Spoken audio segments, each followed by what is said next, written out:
Hi again. Guess what? We're back, and what are we back for? Well, we talk too much. So Yeah. this is a part 2 of a 2-part episode. So if you haven't seen part 1 yet, you better go on back to the last episode and watch episode 1 before you come back to the second part. That's right.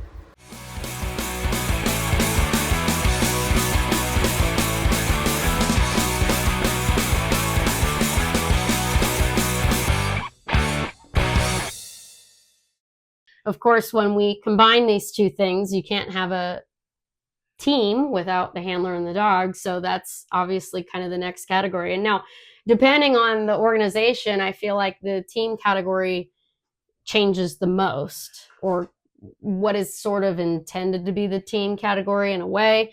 USDDN is like, sort of which of their 7 elements are you doing?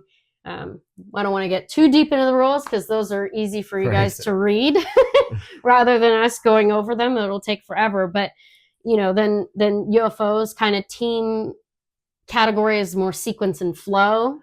And then you've got AWI, which is just team. It is actually called team. And then Skyhounds has wow factor, which is kind of like, it's kind of team, kind of not, because it does overall something like that. It's kind of like an overall, but it's a specific piece of overall. So it's like, any way that you put this, team is important. So and in AWI and UFO, they both have a category that's sort of the team, and then a comprehensive or overall. So which is also kind of a team thing. It is, so in a way too. That's why this is kind of confusing, but we're sort of going to combine team, overall, comprehensive, whatever words you want to use. Basically, you plus your dog. That's what we're talking about now. Yeah, I think one way that you could differentiate comprehensive versus team is that team means that you and the dog are working well together, whereas comprehensive could be, wow, the dog nailed it and the handler was a little off, so that would be not quite as good teamwork. But overall, wow, that was a spectacular routine. Yes, or vice versa, the handler was great and the dog was a little off. I had one judge, just Alan Thibodeau, perfect way of describing the comprehensive or overall. He said, "Did you like the routine?" Yeah. I mean, that's his way of saying it, and it makes so much sense because that's how simple it is. It's really just your opinion then of the routine, what you thought of the routine. It is, and I think, as from the competitor side thinking, I can't talk. Oh my gosh. So I think from the competitor side, something to think about is that, the judges don't have a lot of time to judge. So sometimes it's better to think simplistically because the judges really only have so long to judge. There's only so deep they can dive into the routines.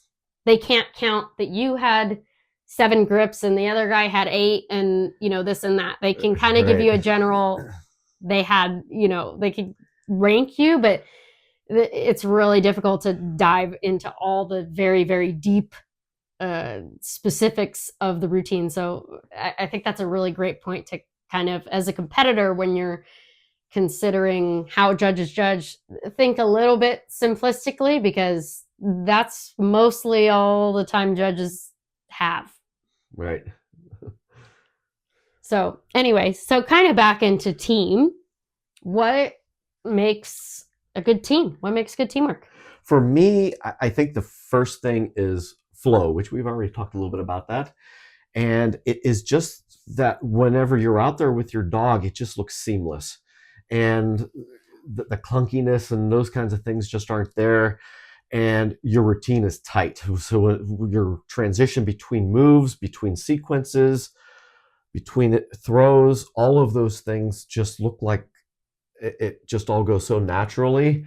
And when we were talking about individual sequences, putting them together, maybe you can't even tell the difference between sequences, that it's just the whole routine just is flowing perfectly. And I think that is my number one part of the team is flow. So you're saying it should be planned and there you go. Yeah. have a routine. Looked like you were meaning to do all of that stuff. Yes. And it's, I don't, as a judge, I don't need to know what your plan is, but it needs to look like everything was planned out, and it's just nice to watch. If it flows, it's going to look good. A really good player is somebody that will tell you on the sideline after they're done, I forgot a sequence, I forgot this, or I didn't do that. And you watched as a viewer And you did not notice. And so if this kind of a competitor tip here is to, if you do forget your routine or something like that, don't make it obvious, because I, as the judge, won't know. Right. And even if I've seen your routine 1,000 times and I know you forgot something, judges are not supposed to judge on prior experience seeing your routine. They're not supposed to compare what you did today to what you did last week. So as long as you're not making it look like you don't know what's going on, the judges don't know any different. Absolutely. And that's a really good point, because during my routines, whenever I'm in world championship level and I'm really focused, if I have a goof somewhere, I'm correcting and thinking about it as I'm doing my routine. I could be right in the middle of a sequence and realize I just did the wrong throw. Dang it.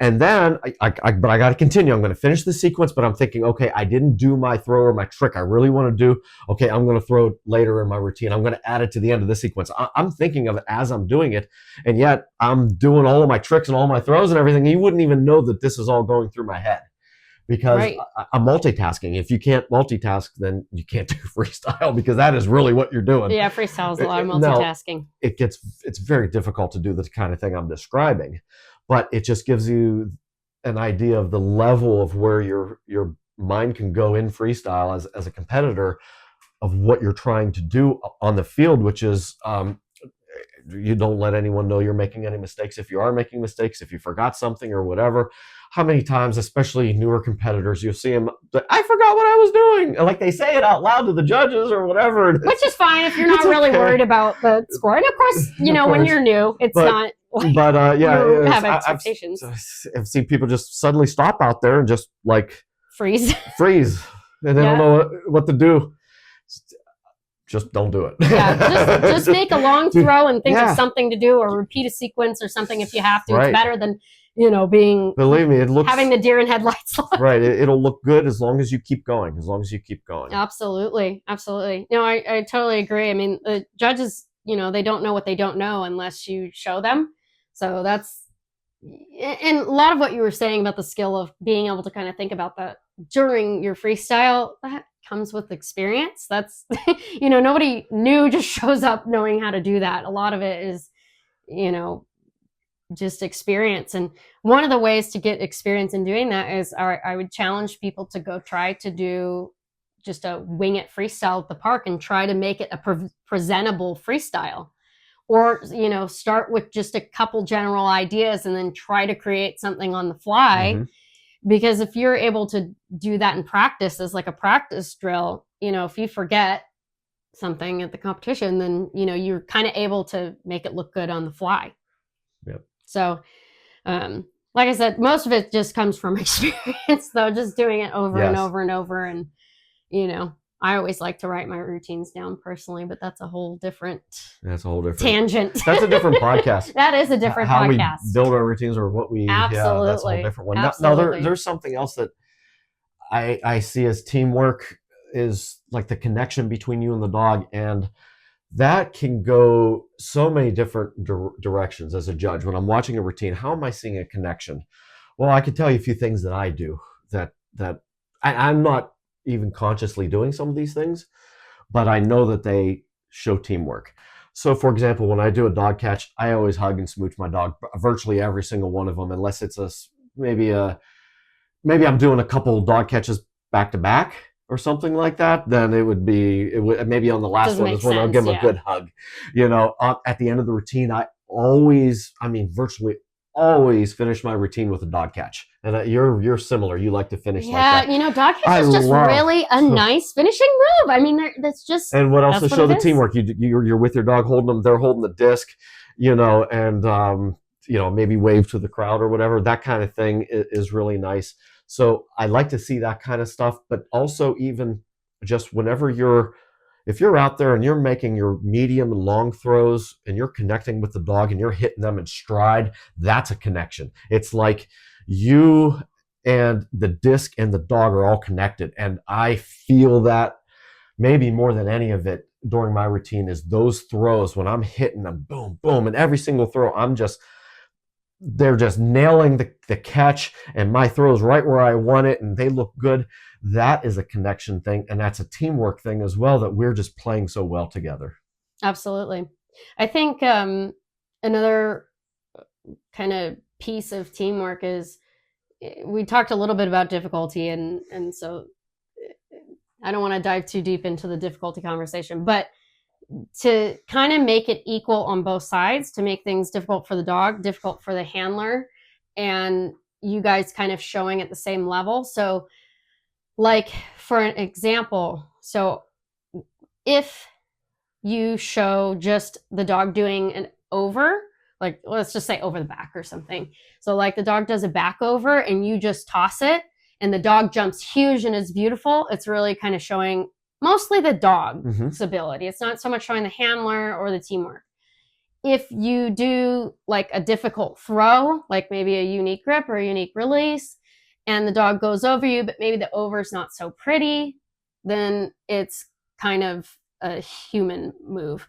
But if you're going to make like a, difficult move and maybe add some presentation, some showmanship, put your arms out, and the dog makes a nice jump over you, that to me is team, because it's showing, wow, the dog's doing something, the handler's doing something, and it's all together. Right. So it's sort of like what you were saying, but in a different way to show it. Yes. And I'll do things like, and this isn't planned. I'll cheer my dog on, like, go, go, go, go. Let's say it's a lower throw and I got to run it down. I'll just cheer, go, go, go. And I know that the judges are hearing me calling for my dog to go get the disc. And then if they catch it, I'll cheer, yeah, that kind of thing. And that's a teamwork. Oh, I got a good question on that. How do you evaluate competitors talking to the dog on the field? Like, because, not all, you can't always hear it, but sometimes you do. Do you take that into account when judging? For sure.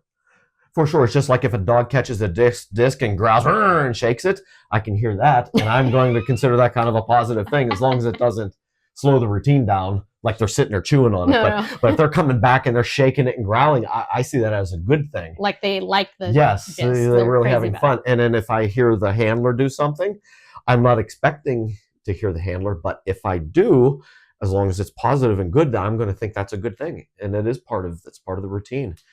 That's a good point. Yeah. Okay. So, because I've never really thought about that much. I mean, I don't know if it's like I've judged so much that it comes up all the time. I mean, but when you're communicating with your dog, this is a good element to teamwork too, is so not only with your vocal cues, but your visual cues too. Is it something that's positive for the dog, or are you like screaming at your dog to drop it when they're 20 feet away? That doesn't look so good. Or if it's like negative in any way, that doesn't look very good either, nor does it look professional. If you're just giving them a cue and the dog responds immediately, or the cue is nicely presented, whether it's, nice positive voice, like you're not yelling at the dog, right? Like, hey, drop it or whatever. You could tell it's a positive thing.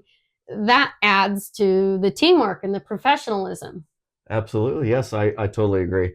And I want to see at the end of the routine, you're meeting with your dog and maybe you're going to tug with them a little bit as a reward. You're just petting them. Or if you did a dog catch, you're holding them and hugging them. And some of my dogs, I have them go retrieve the discs because they love it. And that's enjoyable for them. So I say, go get the disc, go get the disc. And then they're running around picking up all the discs, and that's exciting for them. I know that it's, for most of the organization, once time's done, the round's over and they're not judging you anymore. But everybody's human. And if you just walk off the field with your discs like you don't care about your dog, which unfortunately sometimes you see that, I don't care that time's done. I will score accordingly. Yeah, I definitely don't like that. I don't know how much I deduct. Probably not that much. I mean, if the routine was that good, but generally people that do really well are loving on their dogs at the end. Not always the case, but I do, it definitely just gives a better feel if you're staying connected with the dog even after. It's not like, okay, time, and then, nothing anymore. It doesn't give a good feel to the routine. And in the same vein, if you finish your routine early, if you've got 5, up to 10, I don't like if you finish the routine more than 10 seconds early, but if you have, then like do something, do like another little dog catch or something, and like final presentation or like a long throw. Right. I don't know, just a little something so it doesn't look like you finished so early. But I've seen teams that they finish even if it's 5 seconds early, and they like catch the dog and they do this, they put their hand out and they are like, okay, and then they kind of just drop the dog and then they go about their merry way, and like time's still running. Right, the time has not run out yet. That does not look good. I mean, that's part of your judged round, and by the rules, as a judge, I can't stop judging just because you decided to finish 5 seconds early. I can't judge a 1 minute and 55-second routine just because you decided to stop early. So I do like to see a completion till the end of the routine. But realize that some of the organizations say that there's a minimum time. So in reality, that's you true. should be okay with somebody finishing early if it's within the rules. And most of them do have a time. That's true. If it's a 2-minute routine, generally they require a minute and a half. Yes. But still, I'm with you. I feel like if there's an attempt to play to the 2-minute mark, some people obviously stop at 90 seconds and they say, okay, I'm done. That's enough. That's usually somebody with an old dog, or it's hot out and they're trying to, just not overrun the dog or something. I think in general, most people, especially the higher level, are trying to play to completion. They're not like, oh, I plan my routine to be 1 minute and 55 seconds. Right. I always go, and then when I hear the 10 seconds, that's when I think, okay, I'm going to do my last couple of tricks, whatever I'm going to do, and then finish. What I don't want to do is to plan my dog catch, and then it goes time, and then I go and do my dog catch, and I didn't get it in there. Yes, agree. So by 5 seconds, I plan on getting my dog catch going, and hopefully but I'll stand there and I'll hold them and wave. To be fair, I think if you have a throw in the last 10 seconds, you're good. Right.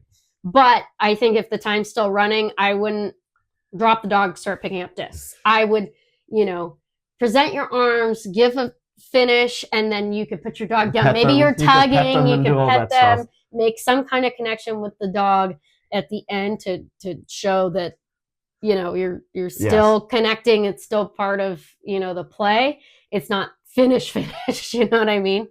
To me, picking up the discs and leaving the dog to do whatever is like a clear sign of all done. Like, this is completed. So I'd prefer to see that after the time. Of course, this is all stuff that we dug into here, but how much effect does it really have on your score? Probably ultimately not that much. Right. But all those little things, I think, add up over time, like little pieces of professionalism that you can add to the routine, help build the whole thing. And that's why, sometimes you see a lot of these old time people that have won a lot, they keep winning. And it's because they sort of do these things that they know the judges are looking for, and they know that the judges value these types of things, and all those little things add up.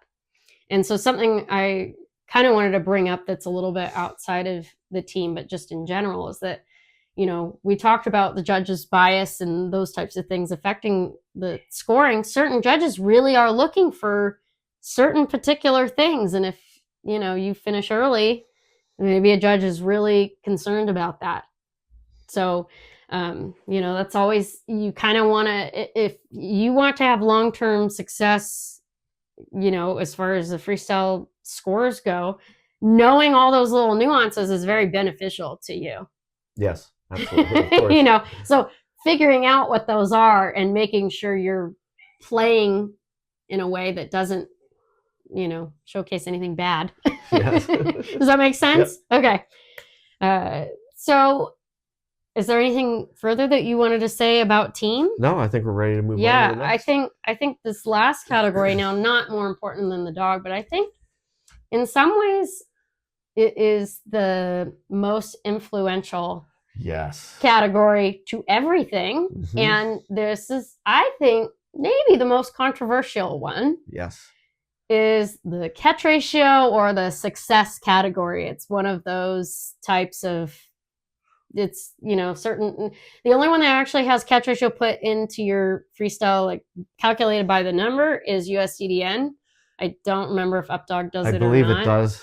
I believe it UpDog does also. does? I believe so. Well, so then it would be those two. Well, there's two different freestyle groups that they got, and I think it's in the one, not the other. Okay. The criteria one, I believe, has it. But see, I should know this. I did the judging class, but I it was a while ago, so I forgot. I went to UpDiff one year, so I should remember too. But that's been 6 years for me, so yeah, so that's tough to remember. But yes, but the others are all just. It's not a direct catch ratio. Right. It is a success category, and the reasoning, or at least my understanding of the reasoning, is that they don't want somebody to just go out there and do all baby easy backhands, easy stuff, and get 100% catch ratio and just pad their score via that one category. They want to have it somewhat subjective so that they could say, okay, that was a quite easy routine. So just because you got 100% catch ratio, we're gonna put it down. Actually, one of my dogs and I happened to win a world championship. I credit it to this, but we happened to win a world championship because of the comprehensive category. The other player went dropless. I did not go dropless, but they did not give this player the 10 out of 10 in the catch ratio, quote unquote, catch ratio category. But anyway, which they could have, because there were no misses, but there were some problems in the routine where it was not perfect. So they did not give the full 10. So I benefited from that. So, but I think that it's so important for the catch ratio. Your whole purpose out there with your dog playing disc is for you to throw a disc and them to catch it. Right? Isn't that what you're actually doing? That's it. True. If you boil it all down to the most basic thing, you're throwing, they're catching. So it is, to me, absolutely critical to have high catch ratio and for your dog to be catching almost everything. And if they're not, then it's not successful. You're not having catches. So many times you see the audience, especially in long throws, audience gets real excited for long throws. You do a long throw and and you hear and then they miss it. You hear the groans across the whole place.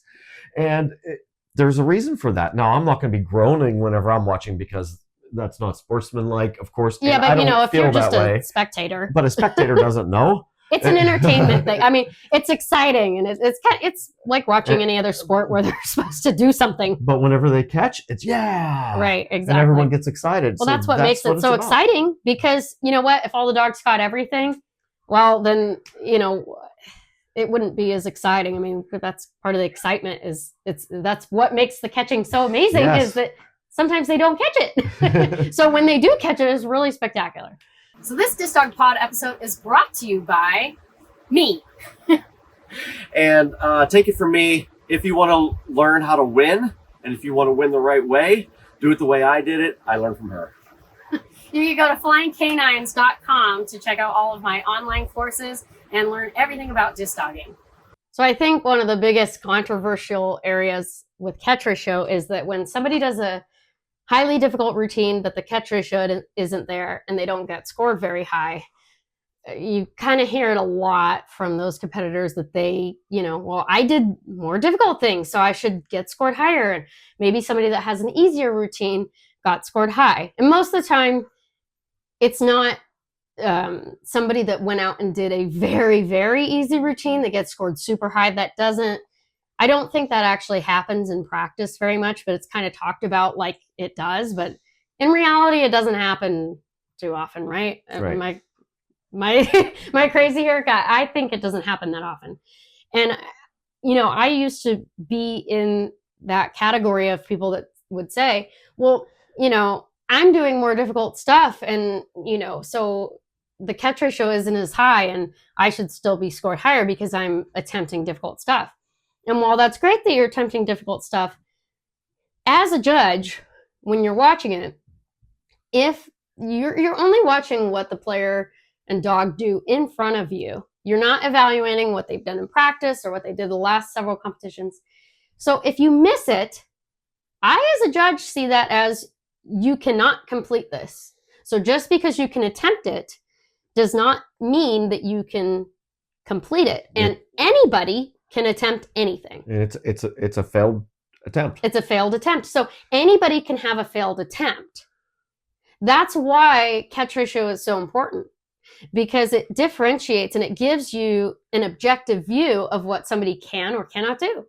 And it's the objective piece of freestyle that sort of holds the whole thing together. And that's what I've kind of found after doing this for so long. And I moved out of that category of complaining that I had a difficult routine and didn't have the high catch ratio to getting into trying to get the high catch ratio with still a difficult routine, but making sure I only put things in the routine that I'm gonna hit, and trying to make sure that the difficult things I put in are going to be hit. And they're going to be completed. I was in the exact same category, because I was trying to do all sorts of different stuff that was difficult. And not that I was having terrible catch ratio, but I might just have, let's say 80 to 80%, let's say, is what I would have as my catch ratio.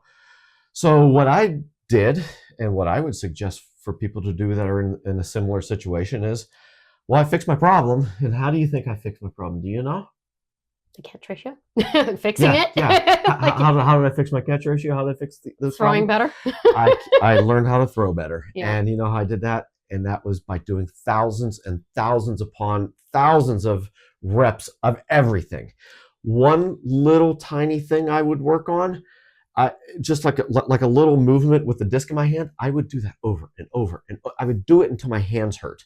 When I was working on my kick brush, I would work on it until my foot was black and blue. And that's no joke. That's airbrushes. I would, a few times I did it. How many times have your hands gone numb practicing airbrushes? Bruises. And I mean, even I thought I've sprained fingers before. And everything else. Yeah. Absolutely. I would work on it until I absolutely perfected it. And I knew 100% of the time I would hit it. Because that's where the problem is. When you're doing your tricks, if there's a miss, it's usually almost always the handler. And it's because you didn't throw the disc properly. And that could be for a long throw, a short throw, a trick, anything at all that you're trying to work on. You have to practice it until it's perfect. And if you don't do that, you're going to have misses, and it's your own fault when your catch ratio goes down. And for me, I'm blaming myself. And instead of just feeling sorry about it, I decided I was going to fix it, and I did. I'm with you on that. I was, basically same story. I'm not going to tell it again because I got the same story. We were in the same boat. Do it over and over and over again until you can't miss it, really. And catch ratio is a great equalizer. I mean, even more so than toss it. Well, not more so than toss and fetch, depending on the weight. Yes. That's a whole different podcast. But, that's why catch ratio really is such an important piece of freestyle. You can't judge on what if. You have to judge on what happened. Okay, because if we judged on what if, okay, what if Flair caught everything? Then she's gonna get 10s. But if she didn't, then right. That's the difference. And how do you differentiate? That's another thing is, from the competitor side, not the judge's side, because the judge doesn't really judge competitors. You shouldn't judge from last weekend's round to this weekend. But from the competitor side, how would you evaluate your own routine, a good routine versus a bad routine? Most of us don't go and post our routines that we have 50% catch ratio. That just we don't do that because most of the time, most people are not excited about that, depending on what your goals are. But most people are not thrilled about 50% catch ratio. They post the one where they missed 1 or 2. Right. And they're like, this was awesome, or round was great. That's what makes it great. And on the judge's side, those are the people that should be getting scored higher. It's like they had a great day. I mean, I've never been to a world championship or a very high level event and watched, the top player win and say, wow, they really had a rough day. I mean, that just doesn't happen. They had a great day. That's why they won.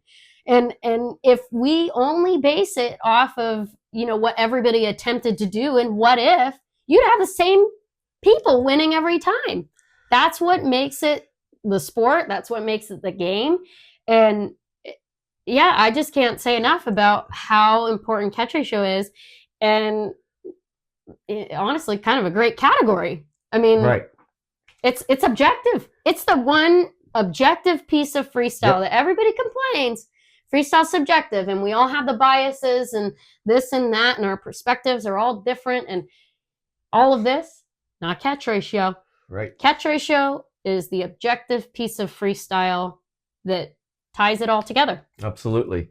And it's just critical to having a good routine. It is. If you're missing, then you're doing something wrong, and it's going to be obvious to the judge. It's just not going to look very good. Now, I do think there is, within reason, so somebody that has 1 versus 2 misses, it's very close. That's more or less the same.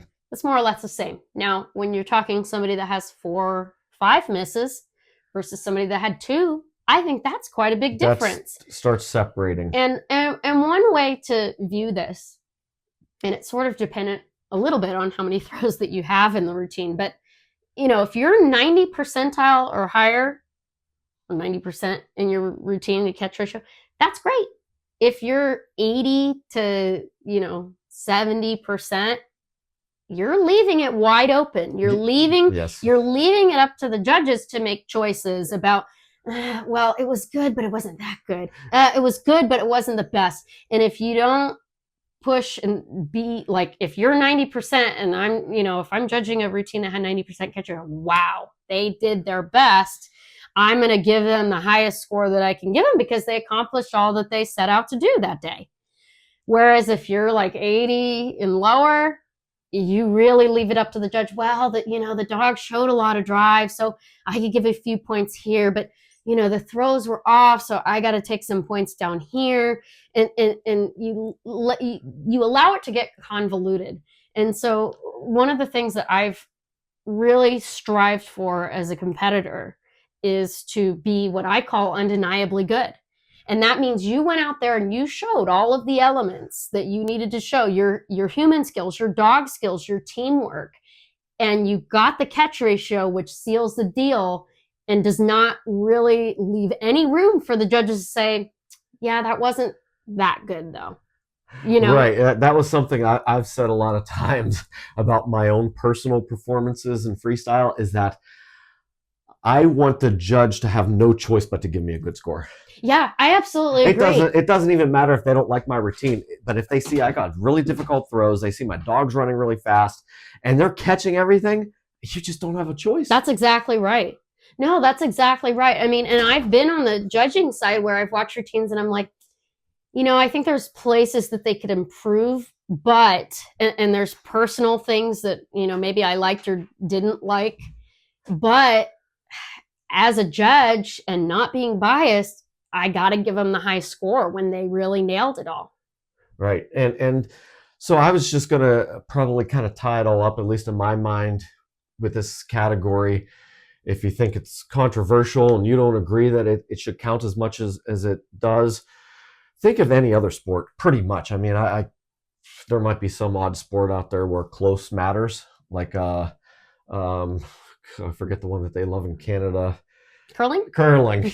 That's all just about being close. But for most sports, well, that's a whole different deal. Basketball, you have to make the shot.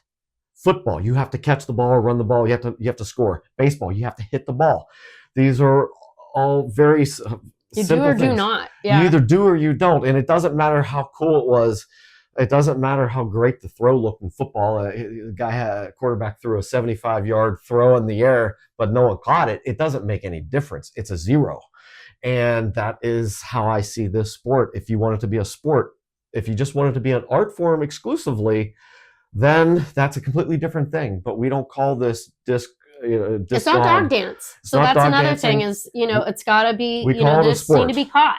So the discs need to be caught. If you're just doing, tricks and maybe you've got some other great movements and things like that, that's wonderful.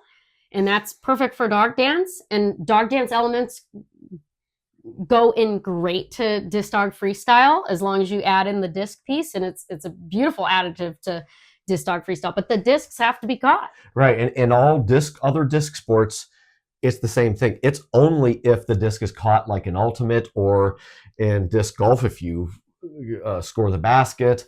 And even in the human freestyle, if they drop a disc, it's like us. They consider their routine to be done. If they have a drop, they said you can maybe survive with one miss.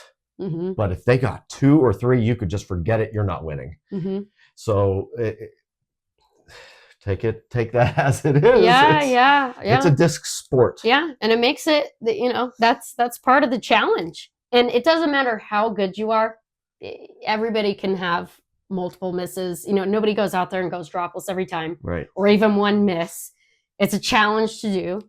And, like I said, that's what makes the sport the sport. It's a challenge. If everybody could do it, it'd be easy and we'd all be doing it and It would be boring. Is there anything that you would say to players that are looking to improve their freestyle from the judge's perspective? What would you tell them? Like, how would you advise a competitor if they want to improve their freestyle score? And I know I've said this earlier. I think the number one thing is do whatever you do best and focus on those things and do more of those things. Whatever you're good at doing. I'm good at throwing, so I'm going to do a lot of throws or as many as I can. If you're really good at doing stuff that's in close, work on those. If you're or you're really good at maybe doing some of the artistic things with flow and some things like that and interesting ways of doing setup moves, focus more on that and have more of those. Do whatever you're best at doing. And I think your scores are going to reflect no matter what, because you're going to become more successful and those catch ratios are going to be high and you're going to have a good routine because you're doing what you're best at doing. I really like that. And I totally agree. I'm going to answer the question in a little bit of a different way. It's a little bit more of kind of thinking strategically about points. So, of course, we've mentioned many times over this episode that judges have their own nuances that they're looking at because of their perspectives and their history in the sport and what they view as important. And as a player, you don't always know what that might be. And it could be something kind of off the wall that you have no idea that they're even looking at, because judging isn't standardized. Even if, like USDDN, they tried to standardize it as much as possible, but you still don't know. There's still little nuanced things that judges are looking at that are not part of the rules. I ask judges for feedback, and it's not because I'm going to, necessarily take all of it, but I like to know. I like to know what are they looking at and think of that in my strategy for when I put together my freestyle. Because if they're really focused on flow of the routine, then I'm going to make sure I have flow of the routine. If the judge particularly likes both-handed throws, then I'm going to focus, make sure I have both-handed throws. Just like the ending 10 seconds early. If I know that the judge really doesn't like that, then I'm going to plan for all those things. And you only know those things by asking many, many judges over time and accumulating that knowledge. Yes. And kind of defending yourself from getting deducted points. Yes, because whatever your idea of freestyle is, you don't know what everyone else is thinking or what they like to see. And asking the judges or even other players what they like to see or what they like to do gives you these ideas like, oh, I didn't even know that. For example, left and right-handed throwers. I bet a lot of newer players never even thought to throw with their other hand. And then if a judge or another player tells them, well, yeah, throw with both of your hands, light bulb moment maybe. And yeah, I need. I wouldn't have thought of it unless a judge told me. And now that I know that a judge might be looking for that, I'm like, okay, I'm gonna defend is maybe not the right word, but it's like, preparing yourself to meet that criteria that you don't even really know is there. Yes, and it opens your mind and your freestyle up to things that you didn't even know about. The other way of doing it is judging you be a judge, go out and judge, especially if you haven't done it before. Just tell your club if you feel comfortable. It's a great way to learn. Shadow judge. To learn, or shadow judge, sit next to another judge and they'll give you little comments as you're just, see, I saw that and I'm looking for that. I like that or I don't like that. And when you judge yourself, I actually found something when I judged you, one of the very first times, it opened up my mind to something I hadn't considered before. and this is when you were playing with Sketch, and you did a lot. It was like what I call big game, lots of long throws and covering the field. And for me, I was so focused at that time of doing a lot of tricks, close-up tricks, and just tricks with my throws, that the longer throws, even though I was pretty good at them, I didn't want to have that as like a strong point in my routine. And having a routine like that, I didn't even really want to do personally. And yet I had the dog to do that with, which was Toonie.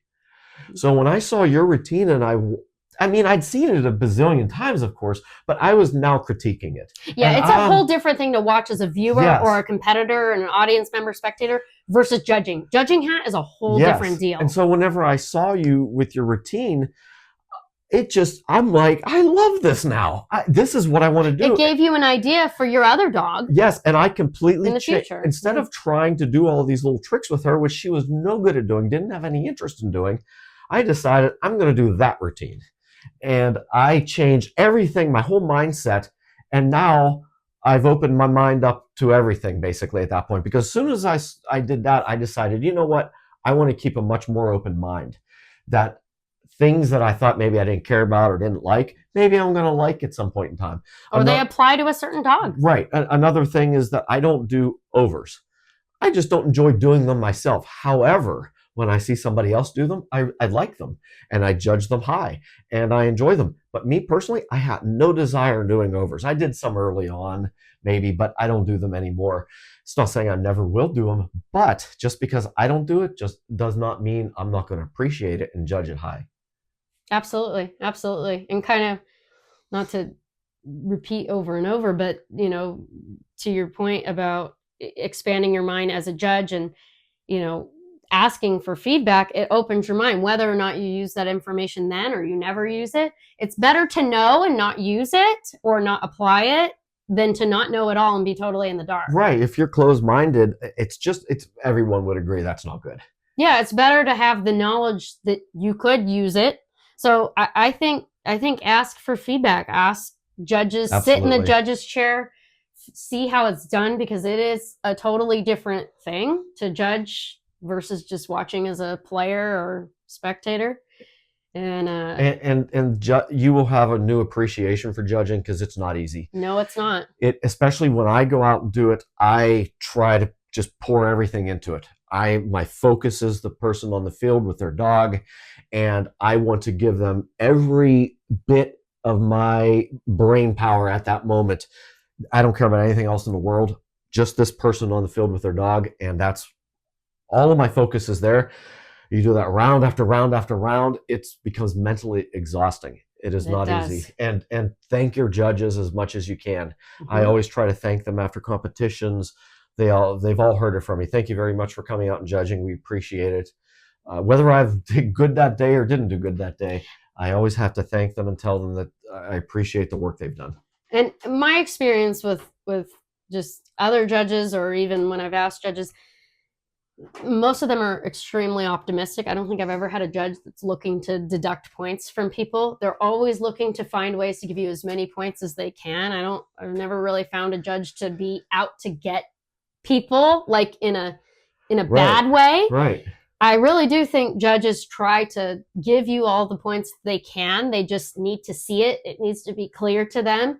As a player, it's your responsibility to show the judge what they need to see. Granted, I mean, you hope your judge isn't sleeping, but again, I haven't seen that happen either. So, you have to appreciate what they're doing, and it is a hard job. And at the end of the day, I think that if you take each person and they watch all of the rounds and they have to rank them in order, I don't think it would be very rare for anybody to have the exact same order. Right. I think even you and me, if we watched 50 people and we just judged their overall and we ranked them, now maybe the top few might be in the right order, but the rest of them, it's going to be, chaos down there, because you're splitting hairs. You're like, okay, this one had the slightly better dog. This person's threw slightly better. It's like, okay, so this one gets a 7.1. This one gets a 7.2. I mean, it's splitting hairs. It's splitting hairs. So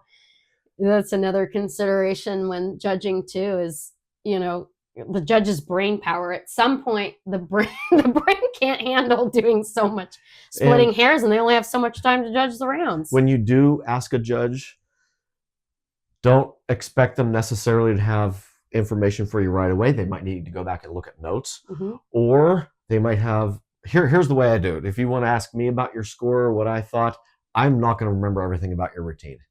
I will most likely remember it overall, how I felt about it. And typically, if I take a note or something like that, or if I have a mental note, it's going to be one thing either that I really liked or that you could really improve. I'm not going to be able to tell you every single thing. If you start saying, well, when I do this sequence and I'm doing this, you're getting too detailed. You're going to get some very simple information from me, most likely. It's going to be something like, you really got to work on your long throws. They're not very, they're not solid. You need to work on this. Or it might be something like, boy, your flow and your routine is really good, and that's the focus of it, and that's what I see as the best. Keep building on that. So it could be one way or the other. I may not have a positive and a negative thing. I might just have one in my mind and give you that. And I hate to say negative, but just something that you can build on. An improvement, a critique. Yeah, no, I'm the same way. Now if it's a small competition, if there's only 10 freestylers, I might remember everything you did. Yes, that's a big difference. I try to take notes on the most important pieces. I always try to take some kind of notes for at least improvements for the competitor if they'd like them. Sometimes it's hard to get everything down on paper that you want to say, and to try to remember all of it is difficult. I like videos. I mean, if you're going to ask a judge about something, I always say do it day of. Don't wait a week and ask, because my goodness, they will forget. I would forget. If you have a video, that's always a great piece to give to them, and say, hey, you judged this. If you don't want to ask them at the event, hey, this is a round that you judged. Here's a refresher on what it looks like. Do you have a critique or anything? And most of the judges are giving this information, out as a volunteer free thing. I mean, judging is generally a volunteer position, and most judges are not paid, and they're kind of giving out information to you to help you as a generosity thing. So and keep that in mind too. Typically wait until the end of the competition when it's all done, because that's a good point. Yeah, you can't ask in the middle, because you don't. It's not right, because you can't adjust your routine second round to what the judge's critique was. And it's almost like if you have first round and then you have a round later and you're asking in between rounds, it could almost be seen as you're trying to influence the judge or something like that. And the judge has other things to worry about at that time. When they're done judging, when they're completely done for the day, you can go. Yeah, competition has to be over. That event results have to be completed. Yes, basically. And if worst case scenario, if the judge had to split, hey, send them a message on Facebook or something like that. If it's a 2-day event, you're going to come back the next day, maybe in the morning. Ask them. Don't ask them a week later. Seriously, or me, don't bother. I am not going to remember. It's hard to remember. Too many things going on in my brain. I will not remember. I will remember within a day. After that, I'm sorry. For me personally, I'm not going to remember, and I would not expect anyone else to remember. I won't remember, but if you have a video, I'm glad to help. But yes, it's not an easy job. And don't be accusatory towards your judges, because I've seen people, well, hey, I did this, but they did that, and you're comparing yourself to what somebody else did, and you're feeling that you didn't get a proper score. That's not a good way of doing it. Ask them how to get better. That's all. Ask them how they can improve. Yeah, that's a good point too. I think, a lot of judges hear the negative side. I mean, it's really a thankless job, and it's, what gets complained about, I think, the most. If you're helping and volunteering, and that's one of the most highly criticized. And then people are coming at you when do I want to keep judging that people are questioning me in this way? Like I'm not judging properly. It's a hard job, and all the judges try their best. Just keep that in mind. It is not easy. It is not an easy job. Not easy. So be nice to your judges. Yes. And, I think judging is such a great way to keep people involved in the sport. We always need people that help.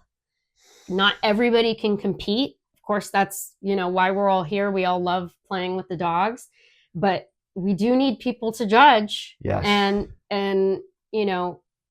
don't don't all you dog trainers out there know about positive reinforcement, so don't punish your judge for doing something that's really benefiting the whole thing, because without judges there's no competition. Right. And then if you come across like that, you're supposed to judge. When you go out there to judge, you're supposed to just have a blank slate and act like you don't even know these people. But we're all human. We do know It's these hard. people. Yeah. And what's that going to look like if you're constantly nagging or saying things on Facebook or anywhere publicly and complaining about stuff? It looks bad on you. It doesn't look professional. It's not sportsmanlike. So Yep.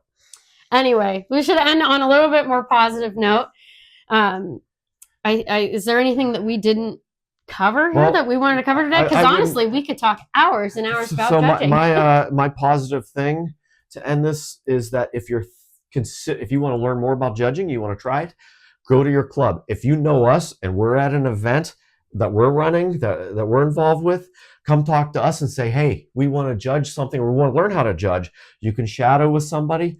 And if you've been doing this for a few years, most likely you could step in and start judging in the toss and fetch, and then or intermediate. A lot of clubs have intermediate or recreational or novice type divisions that you can start there. Is a great way to jump in, but definitely be the one to raise your hand, because I think don't be shy. A lot of clubs, there's so much going on, and it's chaos just trying to get everything together. So. Definitely be the one to poke your head out, raise your hand. Come on, let me help judge, because sometimes it's easy to just, get into that mindset of, okay, I'm just, going to go and play and never judge. And judging's such a great side of the sport that, like I said, keeps everybody involved of, regardless of if they're playing or they're retired or they're between dogs or. Yep, and certainly, like I said, if it's one of us that are there, you already know you can come right up to us and start talking to us about it. Absolutely. You want to learn how to do it, or want to get your foot in the door, or you don't need to be shy with us.